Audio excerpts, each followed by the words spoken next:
What's up everyone, it's Russo. I hope everyone is doing well. Welcome to my throwback videos of my first test cycle. Please keep in mind that these videos are very old and I am re-uploading them to enjoy the cringe and to show my full honest journey and to document all the side effects and all the negatives I experienced. This is for entertainment purposes only, but I am going to plug my Instagram. Please subscribe here because I will be documenting my next cycle in video format similar to this first cycle. But if you need to message me, get a hold of me, and want to see what I currently look like, please follow me on Instagram at RussoLifts. Enjoy the test cycle. What is up everyone, it's Russo again with TGB Supplements, tgbsupplements.com. We are going to be going into the ins and out of starting up your own supplement store. So a lot of people aspire to be supplement store owners, always want to know the back end, you know, how hard is it to open up your own store full of supplements, sell supplements, and all the ins and outs. So I'm going to let Trevor and Ben really take over this conversation. I'll just interject when needed. Okay. Well, starting out, you know, you're going to need to start a business. And you can start out as a sole proprietorship, an LLC. An LLC can still be run as a sole proprietorship, or you can run it like an S-Corp corporation. We started out as a sole proprietorship when I started out of my house. But we eventually moved to an So right off the bat, you start out of your house. Yes. So you took no initial investment into having this building, all this, nothing. The only investment I had was to build the website, and then I had to, you know, my product. And the thing was, I had already quit my job, so I wasn't able to get any money from the bank. So like I was screwed. You know, I literally had nothing, because banks won't do no business with you if you don't have money. If you don't have money, you can't make money. And that was one of our biggest issues. But I didn't let it stop me, because I just always found a way. You know, like if I needed money, I had friends that, you know, that trusted me, from, you know, people that made money, you know, maybe from illegal means or whatnot, you know, but trusted me and would front it to me as long as I paid them back with interest, you know, whatever, you know, it may take. So I had a couple friends that helped me out, you know, give me a little bit of money to get going, and then I'm somebody that works hard for everything, so I always appreciate it. So I made sure I paid them back and then some, just because, you know, they don't have to do that, you know what I mean, and the bank wouldn't do it for me. And I'd rather give somebody else money than give it to the banks. I mean, because I feel like they don't appreciate your money anyway, and really they wouldn't be nothing without our money. So they don't treat businesses the way they should, or the way they used to. You know, it used to be you try to help small businesses, but now they hurt small businesses in a lot of ways. Right. Until you get to a certain point and you're making a lot of money, and then they can make money off of you, then they'll help you out, but it's only because of their own benefit. So that's one of the biggest issues. So the first thing, what we did, we didn't have a store. The store is a big upfront cost. So if you don't have the money for that, you can start a website, but you got to be able to run it efficiently. So you got to be able to set up some kind of drop shipping or next day shipping. And so if somebody would order something back when we first started, if we didn't have it in stock, which most of the time we didn't, I would order it that day, the next day it would come in, and then I would ship it out. But there's order minimums. If you don't hit the minimums, they won't ship to you. So you got to spend like $250+ at least every day with a distributor to keep that going, which is hard in the beginning, you know. So you got to really sell, and so that's probably the biggest thing. So you got to have a web developer, somebody to build a nice website, unless you know how to do it yourself. There's some like cookie cutter sites like Shopify, stuff like that out there now, but you got to know how to use it. The site is very important. You can have the best site in the world, but if nobody knows you're there, you're not going to do any business. Right. And for, you know, what we did, we had a good reputation with helping people because of me moderating on the forums and stuff. So I had a lot of people that trusted me, and they gave me a chance, even though we weren't the cheapest on all our products to start. You know, they would message me, I would, you know, match prices, do whatever we had to do, and slowly we built a good customer base over time. So once it became time when we had to get a storefront, because, you know, just couldn't make, we were losing money locally. That's when we put in the investment. You know, got a lease for a location, which is where we're at now, and we have our storefront. Now, slowly, I was building up inventory. You know, as I'd have to order these orders, I was building up inventory. Unlike a lot of stores, we own almost all of our product, because I didn't have that credit, because, you know, I had quit my job. Even though my credit score is really good, I didn't have money lended to me from the bank, so I had to pay, you know, for everything that we had to buy. So I kept putting all my money back in. I didn't take a paycheck for 4 years from the business. And then it got to the point where I couldn't get loans from the bank at that point, even though I had established the business, because I didn't have a paycheck. So if I'm not taking money, it looks like I'm not making money, which means they don't want to give me a loan. So even though the business was doing okay, they didn't want to give me a loan because I wasn't taking my own pay. So at that point, I started paying myself a wage, and I still put a lot of it back in. You know, just I take what I need to survive, like to pay my bills, for food. Right, this is your baby. So yeah, obviously. exactly. So I want this to continue to grow, so I always put my money back. But you know, I try to take care of our employees. You know, without Ben and Anna and Christina, we wouldn't be able to do what we do. You know, everybody has their role, and we have to split it up. And that's something else. As you grow, you got to find good people to work with you that take it just as serious as you do. You know, that run it like it's their own business. So I try to encourage all of my employees to run it like it's their own business, because they have the potential to grow and make it into a career if they want to. You know what I mean? As far as I can't grow without them. I can only do so much myself. So I need them to want to step up and push further, and do things. And that way they can grow into a career and then some, so we can, continue going down the right path. So like, when you walk by a garbage can, if it's full, you got to want to empty it, so because nobody's going to come behind you to do it. So there's only a couple of us, which is, makes it tough, but at the same time, it makes us so much more effective and efficient because we know what we're doing. We're responsible for our actions. And we always, when somebody calls, they're going to talk to one of us. So we know it's going to be taken care of the right way. But if you get too big, then sometimes they'll let things slide for the next guy, and then that's when things start to roll downhill. But, yeah, so once you get the store, then you got to have a POS system, an inventory system. You got to keep track of your inventory, all your products. You got to have a good accountant. You got to manage every single sale. You got to keep track of everything, online and in store. The online is a lot of work, man. Right. I mean, we got like 6,000-7,000 products on the website, and they change all the time. So it's like sometimes they change the flavors, the attributes. Sometimes the sizes change. Sometimes the weights change, and that all makes differences in your shipping costs and everything. So it's a constant struggle. Like, we're always updating write-ups, updating weights, updating products. It's a lot. And plus, you don't want to fall behind. You want to have the newest stuff on your site all the time. And then on top of that, you got to promote, social media, Facebook, all that. How hard is competing against like bigger supplement stores? It's very tough. Especially. And what have you used to really overcome that? Our knowledge is what we use, because we actually take the time to listen to our customers and hear them out, and actually try to help them. We actually try to help them for whatever they may be going through or having issues with. And because we have the knowledge, because we research this stuff all day, every day, we're very successful with that. And then when you really help somebody with like a health issue, they're going to tell everybody, Right. So that's how we've really got to where we are. But you got to be careful too, because, you can't prescribe things like, you got to be careful how you say things as a supplement, because you can't say they cure this or cure that. You got to say there's a potential that it could help. You got to just watch how you word it, because you can get in trouble for that too. It's tough. I feel like, honestly, that I'm always looking over my shoulder, like waiting for like something to happen. You know what I mean? Like, it almost feels like I'm doing something illegal sometimes, just trying to help people, which is it sucks. That's a bad feeling to have, but it's part of it, I guess. What are the biggest hurdles that you have overcome, and how have you overcome them? I would say financially, the money is the biggest issue. If I had more capital, I would have been able to go so much further, faster. But that's probably the biggest thing, because I came from absolutely nothing. I had to build up every bit to where we are now, and we're still continuing to go forward. But that was hard, man, because people don't want to work with you if you can't pay. It's very tough, and I think that was the biggest thing. Other than that, I think it's just getting people to get past the supplement stigma, because there's so many bad products out there, rip-offs. I mean, I've been burned numerous times. I think everyone's sitting here has been burned 1,000 times. And that's what kills you, because we want to let people know that we're not like that. We're not going to sell you garbage. If we're there are supplements that work, but very far and few in between. Very true.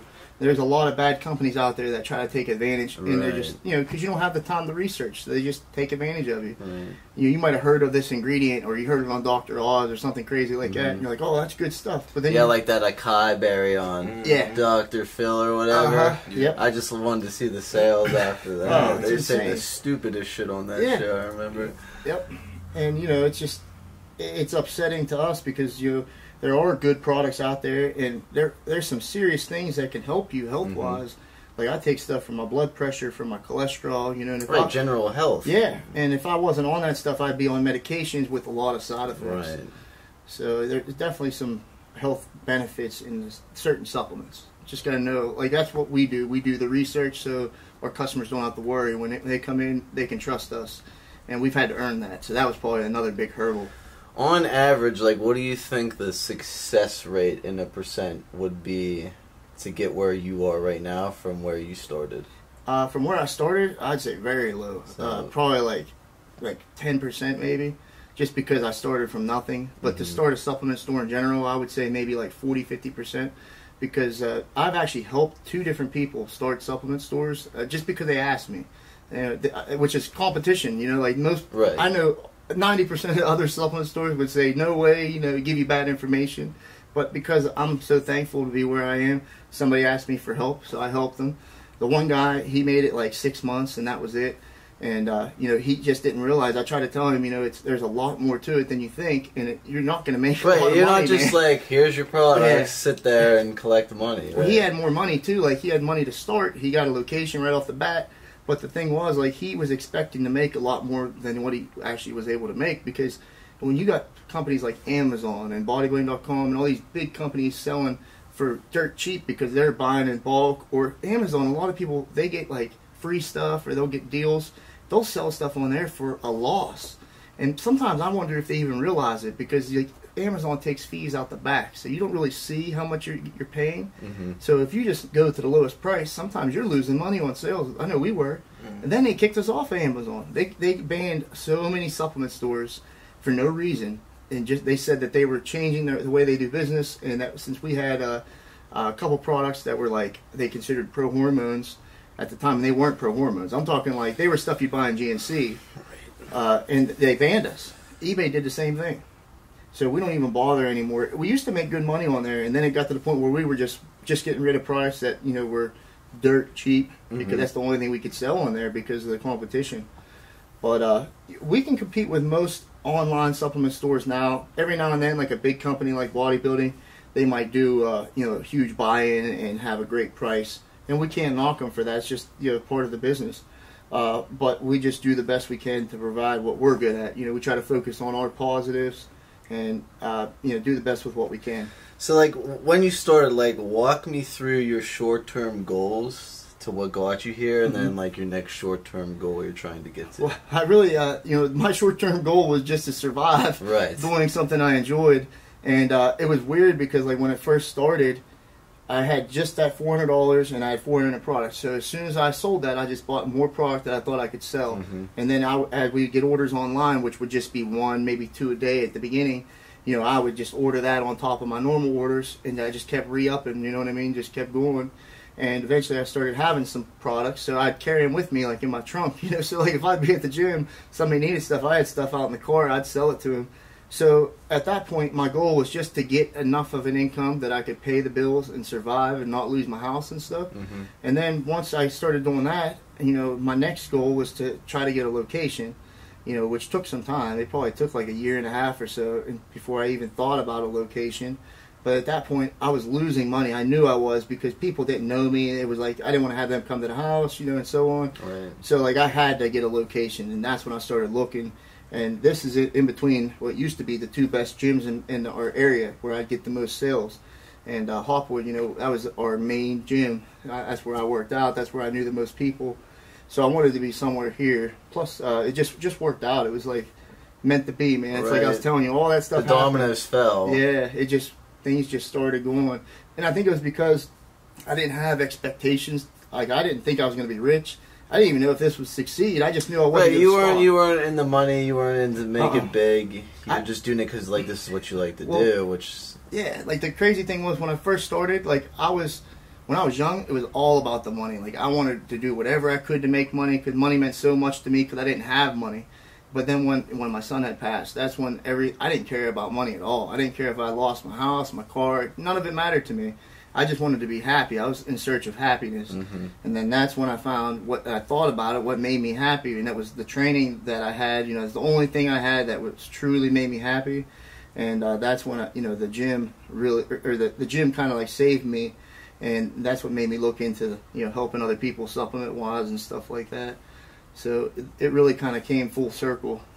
And I actually, when I started the supplement business, I was able to give back, and I just felt like that's what I was supposed to do, and it just kept rolling from there. So yeah, it wasn't about the money at that point. It was weird because everything up until that point was about money to me. And as soon as I stopped caring about it, I started making money doing what I loved, and now we do okay, and I don't have to worry about it. But obviously, you could always do better. We're nowhere by. I feel rich, but it's not because of money. That's for sure. It's because of what I do, because I love what I do. And for me, this is the best I've ever felt in my life. I have the things that I need. I can survive, but I'm by no means financially rich, but we're doing okay. And I think if we continue, we have that potential to do really well. And because I'm not greedy, I think we would all do well as a company and continue to grow, because, it's something that we truly believe in and we enjoy, and we're different. There's nobody else out there that can say that. Most people, they do it just for the money. Right. So yeah, even if things went bad and I could barely pay my bills, I'd still be here doing the same thing, and that's rare, So what's your big goal that you're trying to reach right now? Well, the big thing right now, we really want to get this forum off the ground, and if things go well with the podcast and the forum, we're trying to get out there more. Eventually, I would love to be able to pick up this gym down the road here. We actually looked into buying a gym a couple years ago. There's no money in a gym. Like, it's very, very low profit. But it goes so well with what we do, and I believe that gym has so much potential that if it was run right and you had the right people coming in and you had competitions and stuff, that it could be huge. Like, in my mind, I see like the Bev Francis Powerhouse. I believe that gym could be like that with just a couple little things, little changes, and if it was ran the right way, it could be a real hot spot. Bring a lot more business to this area, because the income in this area is very low. It's hit very hard with heroin and the opiates. So I'd love to be able to provide more jobs here, like manufacturing eventually, maybe even a manufacturing facility for supplements. We could get a lot of jobs out of something like that, and I'd like to do it the right way, GMP certified, FDA inspected, so you don't have to worry about the FDA coming in and shutting you down, you know what I mean? But that's long term, really. But yeah, that's kind of like where we're at right now. So. Alright, that was just some ins and outs of what it's like to open up your own supplement store. As you can see, it's not all cut and dry ever really in business, and it's always good to hear his years of experience so you guys can learn instantly in about like 10 minutes. Yeah. Ben could probably tell you a little bit too about like managing the site and the packaging and stuff, because he handles all the shipping and like the dealing with the customers when we have issues and stuff. Yeah, a lot of that stuff with the backside, like with our in-store inventory, that has to be accounted for, and then a lot of those products are online, so you got to be looking at the inventory of those all the time. So stuff that we might get in store, say we get 20 of, but it's a popular product, I might only put 10 or 15 in stock online because they're going to sell out quicker, so it's not out of stock whenever they go to order it, so I can kind of just fill it back in. Yeah, the packages, we do packages daily. Luckily, we have a postal service that's like 15 foot from here, so we can do everything quick. Sometimes there's people, they place an order at like 4 o'clock. I'll get it done, and it's shipped out that day within 10 minutes. Because there's like you got a window until about 4:30, and we get them out like that fast because we're right here. So like Ben always stays on top of the shipping. Yeah, and he ships all over the world too. Yeah, we ship to Japan. Italy, Iceland, I think one time. Yeah, all over the place. Australia, we get a lot of orders from Australia. They're bad. Some of the customs in like Germany, Germany, Australia, they're very tough. I have a lot of subscribers from Australia, and a lot of that EA stuff gets caught up in customs. Oh yeah, they're real strict. Yeah. But yeah, there's Rich Piana flies over with all his gear. Yeah, I don't know how he does that. Yeah, that's a big risk there, man. Yeah, it's a lot. It's definitely a team effort. So I think the one thing to attribute to your success would probably be your drive, first off, and that you weren't in it to just make money at the start. Yeah. So that's probably the two things you can instantly take away. But it's a lot more difficult than just buying some products, throwing them up on some shelves, and opening up a website. There's a lot more to it. So. And you work a lot of hours. Yeah, these guys are. Oh man, it's I'm sure grinding their asses off. I mean, doing it like that, you know, if you was just somebody to open up a store and sell product, you're basically doing like a GNC, and you're not going to be able to compete with them with prices. You know what I mean? Because they're buying so much volume. Yeah. But like with us, with knowing the products and being able to help the people, it really helps. And you guys design your products too, and you guys know what you're talking about. Yeah. Like when I go into GNC, someone's recommending me some pre-workout that they got to push. Right. Yeah. With the proprietary blend of like 100 meg of stuff in the proprietary blend. And I'm just like, yeah, there's like 20 scoops of it. You know, this must be some hardcore shit. We don't have to push anything. We don't have to carry anything because we're not a corporation. You know, we're like, you know, we carry whatever we like. You know, so like if we don't like a product or a line, like I've straight up told companies before. The same way I am with my affiliation. I don't like the Andros. I'm never gonna run them, but I don't push my product the products either. You guys are the same way, really, honestly. Yep. Alright, so that was just some quick ins and outs. As always, I will be linking all their social media stuff down below.